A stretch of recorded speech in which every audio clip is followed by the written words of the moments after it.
பரஞ்சோதி முனிவர் எழுதின திருவிளையாடல் புராணங்கள்ல இதுவரைக்கும் நாம 38 படலங்கள் பார்த்துருக்கிறோம்.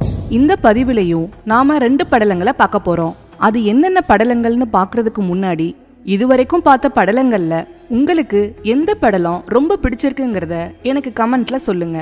இந்த வீடியோல முதல்ல நாம பார்க்க போறது 39வது படலமான மாமனாக வந்து வழக்குரைத்த படலம். சுந்தரேச பாதசேகரனோட ஆட்சி காலத்துல மதுரை நகரத்துல தனபதிங்கிற வணிகர் ஒருத்தர் தன்னோட மனைவி சுசீலையோட வாழ்ந்துட்டு வந்தாரு. பெரிய செல்வந்தரான தனபதிக்கு குழந்தை பாக்கியம் இல்ல. தன்னோட சொத்துக்களை ஆண்டு தன்னை அப்பான்னு கூப்பிட ஒரு குழந்தை இல்லைங்கிற கவலை தனபதியையும் அவரோட மனைவியையும் தீவிரமான மன உளைச்சலுக்கு ஆளாக்கியிருக்கு. சுந்தரேச பெருமான் கிட்ட அவங்க வைக்காத வேண்டுதல் இல்ல. வருஷங்கள் ஓடிச்சே தவிர குழந்தை பிறக்கிறதுக்கான வழிய காணோம். அதனால தன்னோட தங்கையோட மகனை தனபதி தத்தெடுத்துக்கிறாரு. மருமகனை மகனா நினைச்சு சீரும் சிறப்புமா அந்த குழந்தைய வளர்த்துட்டு வர்றாங்க. எல்லாம் நல்ல விதமா போயிட்டு இருந்தாலும் தனபதியோட மனைவிக்கும் அவரோட தங்கைக்கும் இடையில நடக்கிற சண்டை மட்டும் குறையவே இல்லை. தனபதி எவ்வளவோ சொல்லியும் 2 பேரும் அவங்களோட குணத்தை மாத்திக்கிறதா இல்ல. ஒரு நாள் இதே மாதிரி சண்டை நடந்தப்போ தன்னோட மனைவி மேல தப்பில்லைன்னு தெரிஞ்சுக்கிற தனபதி தங்கைய கடுமையா திட்டிடுறாரு. இதனால ஆவேசப்படுற தனபதியோட தங்கை, நீங்க தத்தெடுத்திருக்கிறது என்னோட மகனை, அவன் வந்து இறுதிச் சடங்கு செஞ்சாதான் நீங்க சொர்க்கத்தை அடைய முடியும். நான் அவனை செய்ய விடாட்டி உங்க கதி என்னாகும்னு யோசிச்சு பாருங்கன்னு சொல்லி வார்த்தைகளை நெருப்பா அள்ளி வீசிடுறா.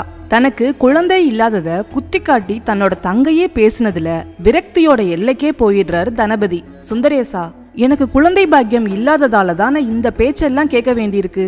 நீ என்ன செஞ்சாலும் அதுக்கு கண்டிப்பா ஒரு காரணம் இருக்கும். அது மாதிரி இந்த பிறவியில எனக்கு குழந்தை பிறக்காததுக்கும் ஒரு காரணம் இருக்கும். அடுத்த பிறவியிலையாச்சும் எனக்கு குழந்தை பாக்கியத்தை கொடுன்னு மனசுக்குள்ள நொந்து போய் புலம்புறாரு. தன்னோட சொத்துக்களை எல்லாம் தங்கை மகன்கிட்டயே ஒப்படைச்சிட்டு மனைவிய கூட்டிட்டு காட்டுக்கு போயிடுறாரு. அங்க முழுமையான ஆன்மீக வாழ்வை வாழ ஆரம்பிக்கிறாங்க அந்த தம்பதி. தனபதி சொத்து எல்லாத்தையும் விட்டுட்டு காட்டுக்கு போனதை தெரிஞ்சுக்கிற அவரோட பங்காளிகள், எங்களுக்கும் அந்த சொத்துல பங்கு இருக்குன்னு தனபதியோட தங்கை கிட்ட சண்டை போடுறாங்க. பொய்யான வழக்குகளை போட்டு சொத்தை முழுமையா அபகரிச்சுட்டு தனபதியோட தங்கையையும் தங்கை மகனையும் நடு ரோட்டுக்கு தள்ளிடுறாங்க. தன்னோட அண்ணன் அண்ணியோட நல்ல மனசை காயப்படுத்தி பேசினதுக்கு தகுந்த தண்டனை கிடைச்சிடுச்சுன்னு உணர்றா தனபதியோட தங்கை. தப்ப உணர்ந்தா தானே கடவுளே கண்ணுக்கு தெரிவாரு. நேர மகனை கூட்டிட்டு சொக்கநாதர் சன்னதிக்கு போய் கடவுள்கிட்ட மனசார மன்னிப்பு கேட்டு, எல்லாருக்கும் தாயும் தந்தையுமா இருக்கிற சோமசுந்தரா, என்னோட அண்ணன் குழந்தை இல்லாததால என்னோட குழந்தைய தத்தெடுத்து அவரோட சொத்துக்களை என் மகன் கிட்ட ஒப்படைச்சாரு. என்னோட தவறுனால அவர் காட்டுக்கு போனதை தெரிஞ்சுக்கிட்ட எங்க சொந்தக்காரங்க பொய் வழக்கு போட்டு சொத்து எல்லாத்தையும் அபகரிச்சிட்டாங்க. எனக்கு துணையா பெரியவங்க யாருமே இல்ல. நல்லது கெட்டது தெரியாத இந்த சின்ன பையன் மட்டும்தான் இருக்கான். இனி நாங்க என்ன செய்வோம்னு கதறி உருகி அழுகுறா. அவளோட கண்ணீர் சோமசுந்தரரை உருக்கிடுச்சு. அதோட தன் பக்தனோட தங்கை அநியாயமா ஏமாற்றப்பட்டதால அவளுக்கு அருள் செய்ய நினைக்கிறாரு சொக்கநாதர். மகளே, நீ உன்னோட ஊர் பெரியவங்க முன்னாடி போய் சொந்தக்காரங்க மேல வழக்கு போடு. நான் வந்து உன்னை காப்பாத்துறேன்னு ஒரு அசரீரி கேக்குது. திக்கற்றவங்களுக்கு தெய்வமே துணைங்கிறதுக்கு ஏத்த மாதிரி சொக்கநாதர் அந்த பெண்ணுக்கு வழிகாட்டுறாரு. அவர் சொன்ன மாதிரியே அவளும் தன்னோட சொந்தக்காரங்க மேல வழக்காடு மன்றத்துல வழக்கு போடுறா. வழக்காடு மன்றத்தை சேர்ந்தவங்க தனபதியோட உறவினர்களை அழைச்சிட்டு வர உத்தரவு போடுறாங்க. அவங்க வந்ததும் 2 தரப்பையும் அங்க இருக்கிறவங்க விசாரிக்கிறாங்க. தனபதியோட பங்காளிகள் தங்களுக்கு தான் எல்லா சொத்தும் சொந்தம்னு பிடிவாதமா பேசுறாங்க. அந்த நேரம் தனபதியே அங்க வந்துட்டாரு. அவரை பார்த்ததும் அவரோட தங்கை அவர் கால்ல விழுந்து மன்னிப்பு கேட்டு கதறி அழறா. தனபதி அவளுக்கு ஆறுதல் சொல்லிட்டு அங்க இருக்கிற பெரியவங்க கிட்ட தன்னோட தங்கை மகனுக்கு தான் எல்லா சொத்துக்களையும் கொடுத்ததா சாட்சி சொல்றாரு. இந்த சமயத்திலையும் அவரோட பங்காளிகள், இவர் தனபதியே இல்ல, அவரை மாதிரியே இருக்கிற இன்னொருத்தர், அது எப்படி காட்டுக்கு போனவர் திடீர்னு இங்க வர முடியும்னு கேள்வி கேக்குறாங்க. அதுக்கு தனபதி, நான் வேற ஆளா இருந்திருந்தா எனக்கு எப்படி உங்க எல்லாரையும் அடையாளம் தெரியும்? இதோ இவர் தான் ஊர் தலைவர், நீ என்னோட பங்காளி சடையப்பன், இவன் முத்தப்பன்னு எல்லாரையும் சரியா அடையாளம் காட்டி இவங்க இன்னென்ன தொழில் பண்றாங்கன்னு சரியா சொல்றாரு. அதோட தன்னோட சொத்துக்களையும் புள்ளி விவரமா எடுத்து சொல்றாரு. பஞ்சாயத்தை சேர்ந்தவங்களுக்கு தனபதி மேல நம்பிக்கை வந்துருச்சு. பொய் சொன்னவங்க இங்க இருந்து கழிஞ்சு போகலைன்னா அரசவையில ஒப்படைச்சு கடுமையான தண்டனை வாங்கி கொடுப்போம்னு அவங்க சொன்ன அடுத்த நிமிஷமே அங்க இருந்த தனபதியோட பங்காளிகள் எல்லாரும் அடிச்சு பிடிச்சு ஓட ஆரம்பிச்சிடுறாங்க.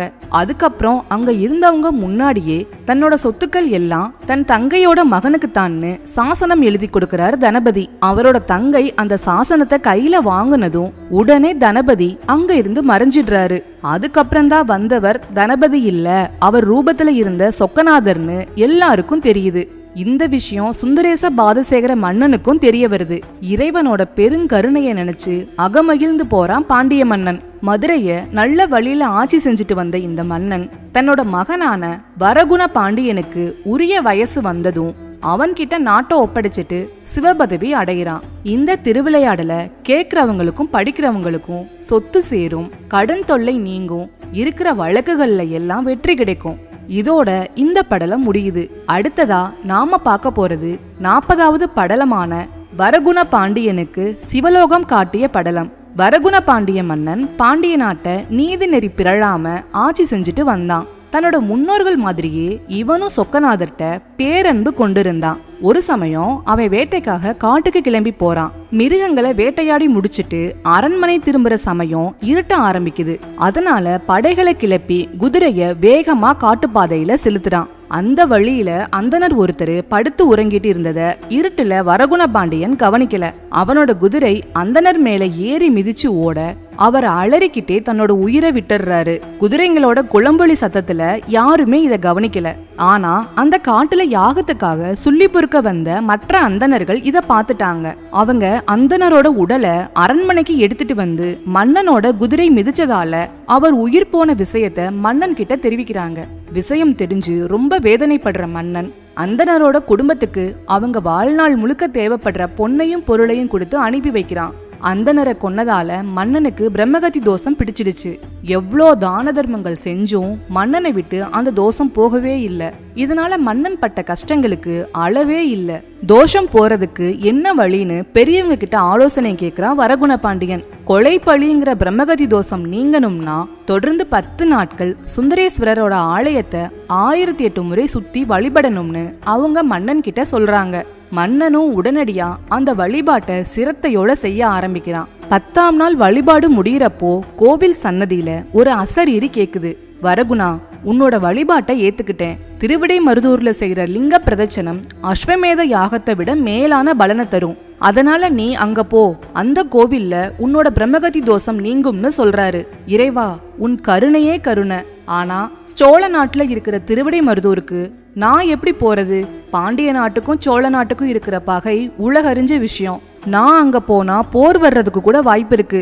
இப்ப நான் என்ன செய்யணும்ங்கிறதையும் நீங்களே சொல்லுங்கன்னு கடவுள்கிட்ட வேண்டான். பாண்டியா, கவலைப்படாதே, உன்னை அங்க வர வைக்கிற வழி எனக்கு தெரியும். பாண்டிய நாட்டு மேல படையெடுத்து காவிரி சோழன் போருக்கு வருவான். அவனை நீ எதிர்த்து நில். அவன் புறமுதுகிட்டு ஓடுறப்போ அவனை துரத்திட்டே போனா நேர திருவிடை மருதூர் தளத்துக்கு வந்துடுவ. அங்க வீற்றிருக்கிற என்ன வழிபாடு செய். உன்னோட பிரம்மகதி தோஷம் அங்க விலகும்னு சொல்றாரு. எம்பெருமானே அருளிய இந்த வார்த்தைகள்ல மகிழ்ச்சி அடைகிற வரகுண பாண்டியன் சோழனோட படையெடுப்பை எதிர்பார்த்து காத்திருக்க ஆரம்பிக்கிறான். படைகளோட முன்கூட்டியே தயாரா இருக்கிற பாண்டியனை பார்த்து சோழ மன்னன் அதிர்ச்சி அடைகிறான். எதிர்பாராத நேரத்துல தாக்குதல் நடத்தினா பாண்டியன் தோத்துடுவான்னு நினைச்சு படையெடுத்துட்டு வந்த சோழ மன்னன் பாண்டியனோட உற்சாகமான எதிர்ப்புல நிலை குலைஞ்சு போயிடுறான். சோழர் படையும் இந்த தாக்குதலை எதிர்பார்க்கல. அவங்க போர்ல பின்வாங்கி ஓட ஆரம்பிக்கிறாங்க. சோழ மன்னனை துரத்திட்டு வர்ற பாண்டிய மன்னன் திருவிடை மருதூர் தளத்துக்கு வந்து சேர்றான். அங்க இருக்கிற கோவிலோட கோபுரத்தை பார்த்ததும் தன்னை மறந்து சுவாமிய வணங்குறான். இந்த இடைப்பட்ட நேரத்துல சோழன் தப்பிச்சா போதும்னு ஓடி போயிடுறான். வரகுண பாண்டியன் கிழக்கு கோபுரம் வழியா உள்ள நுழையும் போது அவனை பிடிச்சிருந்த பிரம்மகத்தி விலகி வாசல்ல தனியா நிக்குது. சோழன் திரும்பி இந்த வழியா வரும்போது பிடிச்சுக்கலாம்னு அது அங்க காத்துட்டு இருக்குது. கோவில் பிரகாரத்தை சுத்தி வந்து கண்குளிர சுவாமி தரிசனம் பண்ணிட்டு பாண்டியன் கிளம்புறப்போ அங்க ஒரு அசரீரி கேக்குது. பாண்டியா, நீ கிழக்கு கோபுர வாசல் வழிய போனா பிரம்மகத்தி மறுபடியும் உன்னை பிடிச்சுக்கும். அதனால மேற்கு வாசல் வழியா வெளியேறி உன் நாட்டுக்கு போயிடுன்னு சொல்லுது அந்த அசரீரி. பாண்டியனும் இறைவன் வாக்குப்படியே வெளியேறி மதுரைக்கு வந்துட்டான். திருவிடை மருதூர் கோவில்ல மேற்கு வாசல்ல கோபுரம் கட்டவும் ஏற்பாடு செய்யறான். இந்த திருவிடை மருதூர் கோவில்ல பிரம்மகதி தோஷத்துக்கு பரிகாரம் செய்ய போறவங்க கிழக்கு கோபுரம் வழியா உள்ள போய் மேற்கு கோபுரம் வழியா வெளியேற நடைமுறை இப்பவும் இருக்கு. வரகுண பாண்டியன் சொக்கநாதரை நாள் தவறாம வழிபட்டு வர்றத அன்றாட கடமையா கடைபிடிச்சிட்டு வர்றான். ஒரு நாள் அவனுக்கு வேதங்கள் ஆகமங்கள்ல இருக்கிறபடி எல்லா உலகத்திலையும் மேம்பட்ட சிவலோகத்தை பார்க்கணுங்கிற ஆசை உண்டாகியிருக்கு. தினமும் தன்னோட ஆசைய சோமசுந்தரர் கிட்ட சொல்லி மனமுருக வழிபாடு செய்யறான். வரகுணனோட விருப்பத்தை நிறைவேற்ற சோமசுந்தரரும் நினைக்கிறாரு. நந்தி தேவரை கூப்பிட்டு வரகுணனுக்கு சிவலோகத்தை காட்ட ஆணையிடுறாரு. நந்தி தேவரும் வரகுணனுக்கு மதுரையில இருந்தபடியே சிவலோகத்தை காட்டுறாரு. சிவபெருமான் பார்வதி தம்பதி தங்களோட புதல்வர்களான விநாயகர் முருகனோட இருக்கிற காட்சியை பார்த்து பேரின்ப கடல்ல மூழ்கிறான் வரகுணன். இந்த திருவிளையாடலை பாக்குறவங்களுக்கும் கேட்கிறவங்களுக்கும் பழி பாவங்கள் நீங்கிடும். அதோட பல புண்ணிய ஸ்தலங்களுக்கு போயிட்டு வந்த பலனும் உண்டாகும். இதோட இந்த படலம் இங்க முடியுது. உங்களுக்கு இந்த பதிவு பிடிச்சிருந்தா லைக் பண்ணுங்க, உங்க ஃப்ரெண்ட்ஸ் எல்லாருக்கும் ஷேர் பண்ணுங்க. மறக்காம நம்ம சேனலை சப்ஸ்கிரைப் பண்ணிட்டு உங்களோட எண்ணங்களை கமெண்ட்ல சொல்லுங்க. நன்றி.